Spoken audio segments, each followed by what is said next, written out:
à la disposition des Congolais un livre très intéressant intitulé Le Congo en marche. Là-dedans, il parle également du plan de relance d'urgence pour la RDC. Et d'ailleurs, en 2001, année à laquelle il avait mis sur le marché ce livre, il avait prédit une passation de pouvoir pacifique et civilisée entre le président Joseph Kabila Kabange et le président qui serait élu. Donc aujourd'hui, nous avons vécu ça. Le président élu, c'est M. Félix Antoine Tshisekedi. Nous avons tous vécu cette passation de pouvoir pacifique et civilisée telle que l'avait prédit le professeur Bernard Kabatouswila dans son livre Le Congo en marche. Et d'ailleurs, je vois là, en ce qui concerne le plan d'urgence, dans ce livre, il nous conseille à nous, Congolais, de consommer congolais. Et puis, il a fait une introduction du concept d'impôt négatif. Il a parlé de l'offre nationale là-dedans. Donc, c'est un livre très intéressant dont nous pouvons nous servir pour bien conduire le processus de développement dans notre pays. Il a parlé même du financement du plan de relance. Voilà. Un livre que nous vous conseillons, Le Congo en marche, du professeur Bernard Kabatouswila. Il a dit que c'est ce qui crée la différence entre lui et d'autres auteurs, d'autres écrivains. Lui, il a fait des études économiques et il a un regard tout à fait particulier sur la politique de notre pays. Voilà pourquoi il a mis en place cet ouvrage. Alors, si vous avez le temps, lisez cet ouvrage et vous verrez beaucoup de choses instructives. Voilà. Voilà, nous allons prendre notre deuxième invité. Il s'agit d'un acteur socioculturel que vous avez pris l'habitude de suivre sur les antennes de la radio-télévision nationale congolaise. Il s'agit de Papa Koussou Nzalapanda Angola, qui est également le chef spirituel du mouvement Vuvamo. Mbote Ndeko Koussou Nzalapanda Angola. Matanda mingi ya ndeko ya ngumba elongo na nengwa lokosi pe bandeko balandi na biso baso na bisika biye bazwami acteur socioculturel te mesonga nzila mokobi ya mosala ya 1921 pe na lobiko ya bayembi kasi votala makambo itali société makambo itali société itali bumu ya batu na kati ya n'entendement ya mondele n'entendement ya mondele culture na biso batindiki yango mingi na ngambo ya bamabina na ngambo ya bazebola eno na ngambo ya bomoi ya bato mabila pe la culture na biso ezangi te c'était sika babeti nde botalaka ministère ya culture et art ezotala mingi nini baartiste nzoka na kati ya culture ya bato ezali nyonso bakota makambo masotokende nanu kuna mbongano eza moke mais oyebi ministère ya culture et art epai na biso ezotraite nini mais lelo tozali na ministère ya invention te parce que ministère ya culture et art bazotala plus baartiste or siko baartiste bozwi baartiste ya musique baartiste il y a art plastique, bozui artiste, écrivain, et ainsi de suite. Papa Koussou, toujours quand la télévision, la télévision en français, à la télévision on cause. Donc les années tu dois aller dans le salon, et avant qu'on a vu ça, tu dois faire un solo. Ça rappelle la télévision, le combat, on peut bazoter la biso, balanda masolo, tu dois faire base de maïle. Mais on a vu que le ministère de la Culture, de la musique, mais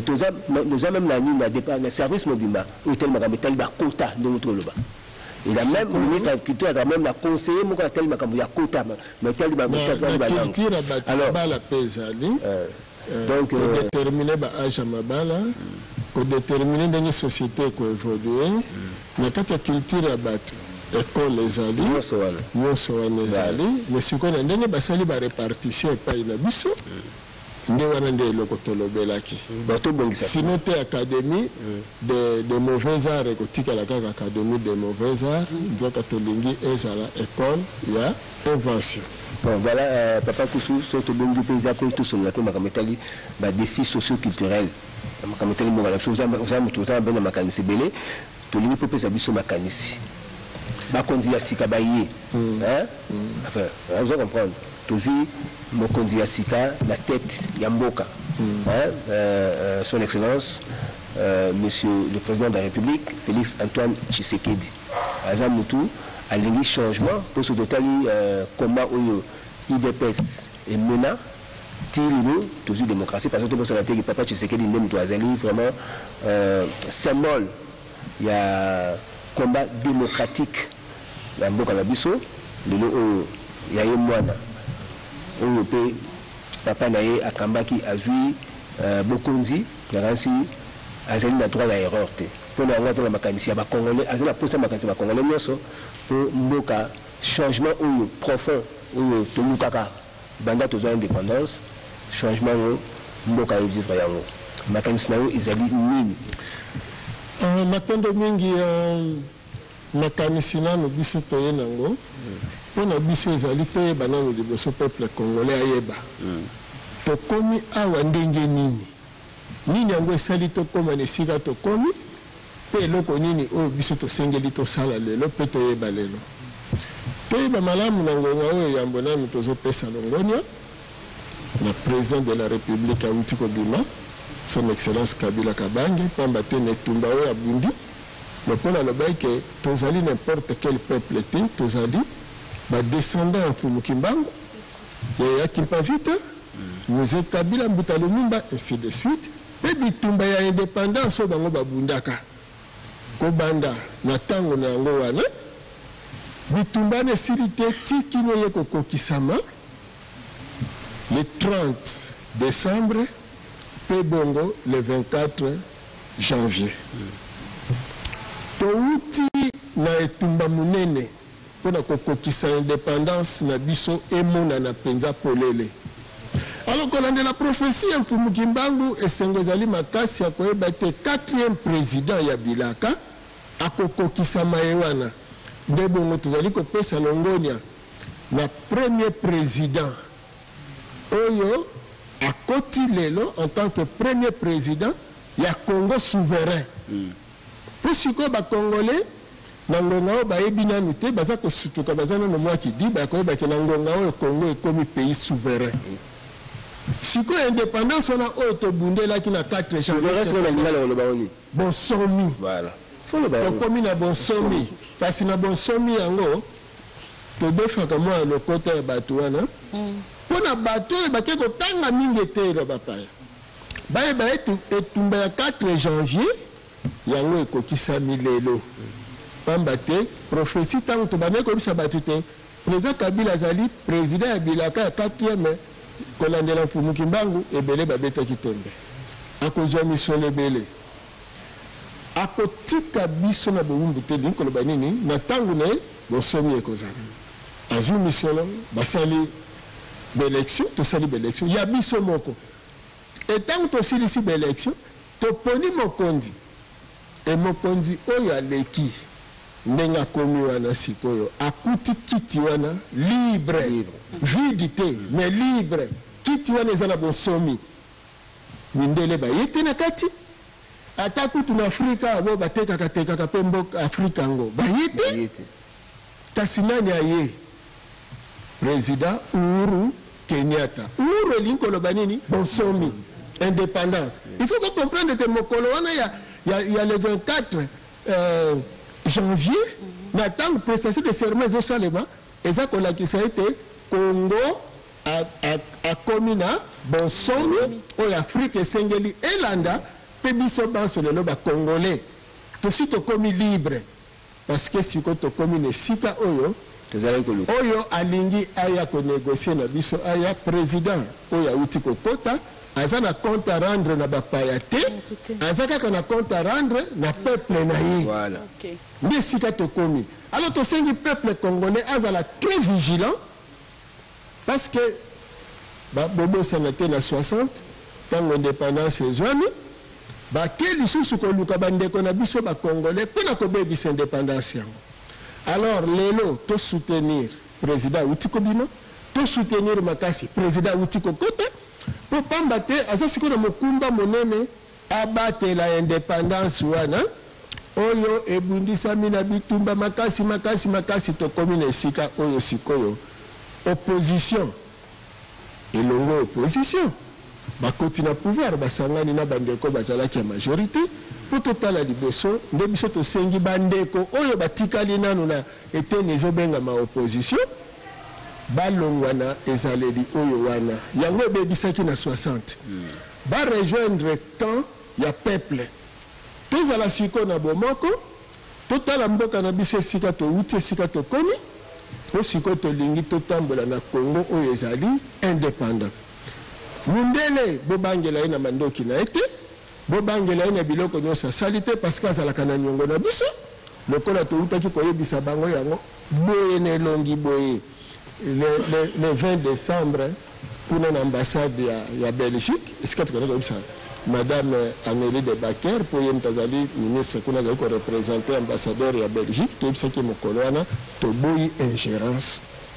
ya Belgique na communauté internationale na mabele na biso et toza de sengo lelo kolandela prophétie ya mfumu Kimbangu kolandela etumba oto bundi bangunza na biteni nyonso bakanaki makila ya bakongole esopani te elonga na biso yango wana mangomba oyo yaka kobebisa esalaki nyonso mpo makila esopani te bayoki zuwa baélection eleki na kimia e bamoni ete bakende kokosa ote biyano oyo seni apesi yango te to kaka makila esopana kasi tolobaki mabele eza mabele ya bakoko makila ya bana Congo ekosopana te. Alors ce qui va manœuvre moko eza kosalema lolenge boyebi kaka na 60 basalaki bongo baprovoke sécession katangaise bake koprovoke sécession kasayenne batutisa bakongole mitu toza kosenga na bandeko na biso nakisa ndeko Fayulu elongo na bandeko Kantumbi kuna bisika bazali balongwa na makanisi ya mindele parce que mindele lelo bazali susu ba grande puissance boye bakite et mindele ce qui va konzaki biso colonisation eza boyo kaneli ko ba conventionnel convention sila ko banda 1921 40 ans ya ko bakisa 1961 lelo Europe a kokoka lisusu ko konza biso te parce que tozali destiné te biso ya kozala baumbu. Alors peuple congolais ne sika ozali makambo oyo elekaki le 24 janvier eyebisa yo boye omoni histoire bana Israël tango ezalaki tango baza kokatisa mer rouge biso tolandelaki et tango tolandeli bango tolongi bango te mpona tango biso mpe balandelaki biso na ngonga oyo bomonaki yiki kuna eza ngonga molimo ya colonisation ekabwanaki po ntango mokonzi ya mboka sikoyo basali passation de pouvoir ntango azwi sikoyo lokasa mpo abanda koloba na pays souverain il faut eloko moko esalema molimo ya colonisation ebima ya indépendance ezwa esika donc banda ngonga wana eza lokola niti bolobaka pharaon adindi na mai alors mundele mpe adindi na mai tokomi souverain tokomi na bonsomi il faut tobatela yango makasi yango ndeko moko azobenga biso à partir ya Paris ndeko Jean-Paul Onema alobi asepeli mingi na réflexion au sali azo espérer que bato balandi ba comprendre réellement message olingo pesa à travers malobo uti koloba kiti etikali libre toji bonsomi mokonzi asikaye azu esika liberté wana alobi eza na conséquence nini positive likolo ya vie active ya population matondo mingi siko population ayebi ke lokola na komi libre le président oyo akoti aza siko libre aza kaka na compte à rendre na peuple et peuple aza na devoir sikoyo elongo na bakonzi na ye oyo bazokamba ye totambusa mboka yango wana toza kosenga na mokonzi ya sika uti kokota son excellence Chilombo Tshisekedi kokota mbala moko na mobeko les sols et les sous-sols appartiennent aux autochtones mabele zonga na maboko na biso peuple toyeba ete moto na moto aya na libanga na ye oyo kotonga mboka ezali te bozingi maboko l'état asala te état providence ezala sute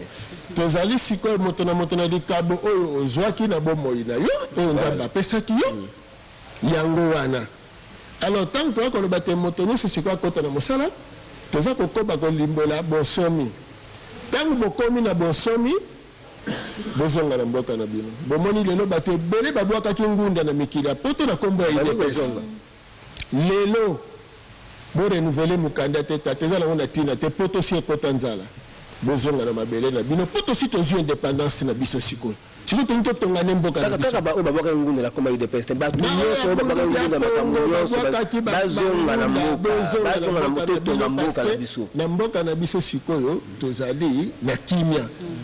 Kondongwana tozali kondongwana entre biso oyo mboloko atiaki singa na kingo ya ngubu kuna na mai na kingo ya nzoko na mokili pona koloba ete yo ngubu soko za na mai ngana za na mokili na kobenda yo soki yo nzoko za na mokili ngana ke na mai na kobenda nzoka atutisaki biso mitu sikoyo nzoko azwili kanisa akende kotala ngubu azwili kanisa akende kotala mbolo kwango esika azali balandi singa baye kokutana babi ti tozobenda na boye tokanisaki eza mboloko nzoka tozobenda na biso na yo nzoko na ngai ngubu elolenge wana mayele ya mboloko esuki dona ngonga oyo opposition na majorité loko siko bavandi esika moko mayele ya mboloko ya mayele mabe ya mboloko ya kututisaka biso mitu esali nini esili nde tobengi ke opposition na Congo toboyi opposition ya balabala toboyi opposition ya s'autoproclamer toboyi opposition kene kozwa bambongo ya mindele soki lipe mati nde to réclamer na avant to réclamer to yebaka peke to komi na ngonga to tonga mboka na biso parce que selon prophétie et puis nazobenda matoyi ya batoyo ya prophétie ya mfumuki mbangu boyebaka ngo te botika kointerpréter yango na bandenge na bino po biso kobanda na 9 tozwaki mosala ya kolimbola prophétie botika biso tolimbolelaka bino étape par étape po boyebaki te ke tozwi indépendance selon prophétie ya mfumuki mbangu oyo alobi ke na ntango ya 4e président moto akozala lisusu esclavité alors na lelo yango te moto esalemi parce que ce qui président na bino azali libre peuple eza libre tolobaki toboyi capita général tolongola capita général ya prison po tochanger capita général mais de préférence tobuka nde mire ya prison alors etumba tobundi bangunza totamboli boyebi bino moko bambanza Congo baoseyan babiteni nyonso mpona kobelela milimo ya bakoko na biso ete ngonga na biso ya bonsomi ekoki résultat sikoyo yango yo mire ya prison ebukani le 30 tosali baélection financé na biso moko enzambe alakisi bino ke le 24 wana président Uhuru Kenyatta donc symbole il y a indépendance aïe et président de la République entrant azako prêter serment azako tanga discours o ya yebeli kaka ete azana compte à rendre na peuple et bokoyoka mokolango baye bazalaki po tozalaki wana pona kosala losambo nifo nazala tata eza etumba tozobunda te siko boyoki nzembo nini bato bayembi Félix Kobo Sanate Papa Lobaki le peuple d'abord il faut boyer bango ke tango bozo papa Etienne Tshisekedi abaki le peuple d'abord tango bozo ka faut boyer bakake symbole d'indépendance président koti azana compte à rendre na mindele te alors à chaque fois peuple congolais okoyoka ko Belgique a lobby au France a lobby aux États-Unis a lobby au Sénégal nga côté na mindele il faut botter les mains. Il faut boire du sabango, tant qu'on est révolu. Si le cas est si toza libre. On a dit qu'on négocier, aya qu'on négocie. On a dit que le président de la République française, Emmanuel Macron, a reconnaître mon candidat Félix Etienne Tshisekedi. Ce qu'il reconnaît parce que tu es indépendant. Tu es indépendant. Alors, si il faut que on a l'occasion de se pélaquer parce que tant on publie le résultat provisoire, France est une bonne libération le manino, le résultat est non conforme. Ministre de la Banque et Affaires étrangères.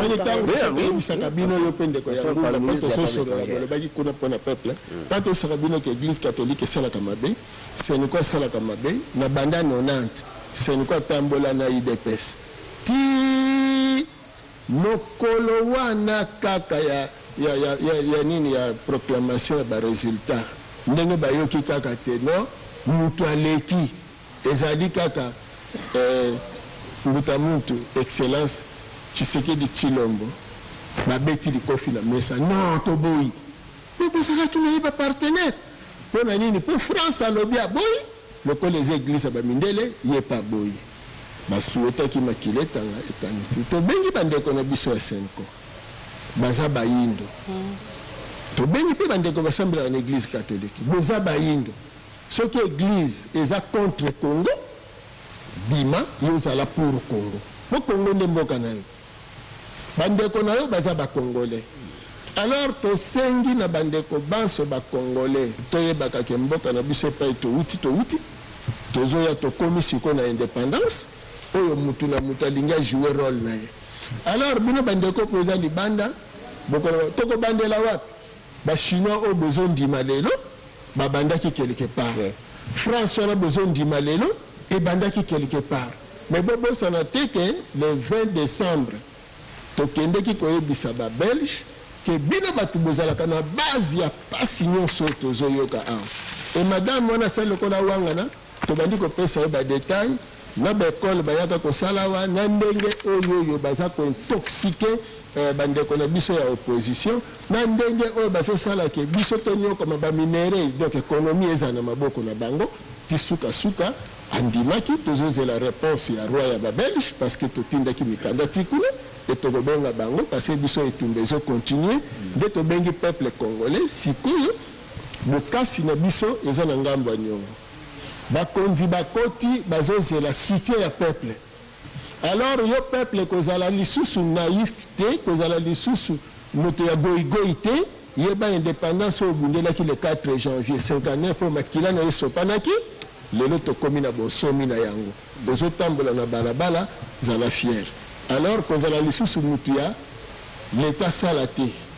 kasi sikoyo tosala pamba te manaka mfumuki mbangu lokola ngonga na télévision lelo eza moke kasi na kolika bandeko bakobengisa biso lisusu mpona moni bazosala makomolobi ozoloba ya motuya omoni déjà baréaction mais peuple asala mosala mpe na kotosa mibeko parce que tomoni mpe ke peuple ko akomi mutu makasi ila foto loba peuple kotosa mibeko te peuple soki alingi kotosa mibeko te eloko nini ezosala peuple atosa mibeko te botieli ye zododo botieli ye masanga bakwiti mabina botie kivoyu tala ordre ezoya boyebi te na manaka mfumuki mbangu asukaki na 4e président azoprépare koya ya nkwatulende sikoyo ndenge tokoti na 5e président ezali période oyo 4e président azoprépare sikoyo peuple parce que nkwatulende akoki koya te soki peuple aza éveillé te sikoyo biso banso na ngonga oyo toza ini siko si toyebi ke mutu alingaka biso te eza mundele mutu anyokolaka biso eza mundele na lingomba na ye bango nde banyokolaka biso sikoyo miso na biso ezali brake sikoyo miso na biso ezongi na bomoto na biso ya boyindo e na ntango oyo prophétie ya mfumuki mbangu eza en vigueur mpo eza makasi ezosala mosala na yango ezali question ya biso kocomprendre yango bosalaki erreur na tango 4e président azosala tozolamusa bino makanisi bino bolobi bozolia mbongo lelo bopesi ye balongonya toyebi te bino mpe soki bozwi basaki ya mbongo to eza ndenge nini lolenge wana ntango tonga tozwa mbongo ya niongo oyo mindele bayelaki na 2007 bososolaki yango te nzoka parmi bambongo prophétie ya mfumuki mbango ezolobela na mbongo wana ezali alo fo tosala makasi likambo wana ekoba pour permettre mbongo eya alors kiteti ya peuple il faut tobongisa système éducatif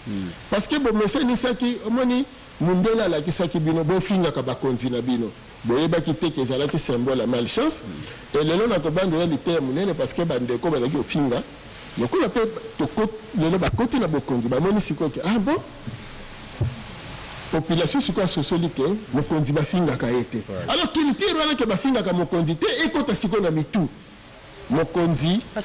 basutenaka ye amerikaka lokumu bafrançais bagilet jaune wana ti ndenge bazosala kuna epai na bango jamais bazofinga Macron ozomona sikoyo mais biso soki ezalaki epai na biso awa bakaliko boko finga boko bobosani ke nzambe ndapesaka bokonzi. Alors na kati ya ndako tata nda azalaka mokonzi, makanisi oyo kotambusa ndako ezalaka epai ya tata. Alors makanisi oyo kotambusa mboka ezalaka epai mokonzi ya mboka. Mokonzi ya mboka akendeke bilanga te, akendeke zamba te, akendeke mai te, me makanisi oyo ayaka na yango en tant que mokonzi ayebi ke naza na peuple, epai bofoto bongisa, epai bofoto sala boye, ministre tango koti ministre ezali te potinda bana nona poto, député okomi député ezali te potinda bana nona poto, mais okomi ministre parce que tel secteur bapesinga mokumba. Alors population na lelo elongi ya sika siko biso banso lokola prophétie mfumu kimbangu e komi si biso ne sika oto komi e président Kabila oya bimi molongi liboso ya mindele atambolaki na molimo ya mfumu kimbangu oya lobaki nous ne sommes pas n'importe quel peuple, nous sommes les descendants de mfumu kimbangu ya Kimpavita Mutalumumba pe bongo Mzee Kabila toza kosenga pena mokonzi akoti na même lignée wana parce que moninga alongi oyo sika akomiseli kiti libre oyo na bonsomi tango bino kota sikoyo boye kovanda na bonsomi oyo eza sikoyo na lelo oyo s'il faut tolobana na France il faut tovanda ndenge toyebisaki mwasi wana mondele tolobi na ye ya tuni biso comment faire toyebise madame mais faut yebaka bien ke badirigeant européen faut bavanda na badirigeant africain bavanda esika moko bino na Belgique bovandi badirigeant congolais bavandi abi quel dirigeant mais oyo bazokamba parce qu'il faut yebaka bien ke toza badirigeant non ya colonie belge mais baza badirigeant ya état oyo bino bondimaki bosigné baaccord le 30 juin 60 alors religion africaine a orienté bino po boyeba eloko nini bosengeli kosala sino te Europe ezozinda esi ekwei Asie ezomata. Alors la renaissance africaine il faut ye moyindo yebake gâchette ya Afrique ya France fano ezalaka na Congo. Alors yango yo siko Congo bazozela en Afrique asi apesi déjà go asi apesi départ asi apesi elembo ya indépendance toza pe kosenga na bamboka oyo zingi Congo ndenge totindelaka bino mikanda ete boza na devoir mosala ya kosunga Congo po abima na bowumbu oyoyo matondo mingi lokola Congo alongi e na lelo bozwa bambongo te bozala utiliser ba base lokola base arrière te pona ko déstabiliser Congo kasi bozala soutien ya Congo po Afrique ezala libre. Merci beaucoup, papa. Merci beaucoup, papa Nkoussou. Merci. Tu as été beaucoup pour le message. Pour une analyse objective. En tout cas, merci beaucoup. Merci. Merci.